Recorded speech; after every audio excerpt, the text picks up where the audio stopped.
பொன்மனச்செம்மல் புரட்சித் தலைவர் எம்ஜிஆர் அவர்களை எம்.ஆர். ராதா அவர்கள் சுடப்பட்ட போது புரட்சித் தலைவர் எம்ஜிஆர் அவர்கள் குண்டடிபட்டு காயப்பட்டு படுகாயத்துடன் மருத்துவமனையில் சேர்க்கப்பட்டார். உடல்நலம் பாதிக்கப்பட்ட பொழுது அமெரிக்கா சென்று சிகிச்சை பெற்ற பொழுது பல்வேறு விதமாக தமிழகத்திலே பேசப்பட்டது.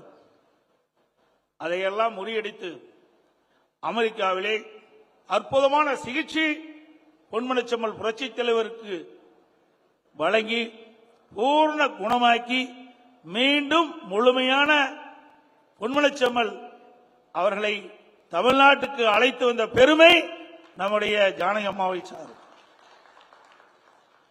அப்படி அவருக்காக அர்ப்பணித்து வாழ்ந்த திருமதி ஜானகி அம்மாள் அவர்களுக்கு தான் நாம் நூற்றாண்டு விழாவை எடுக்கின்றோம்.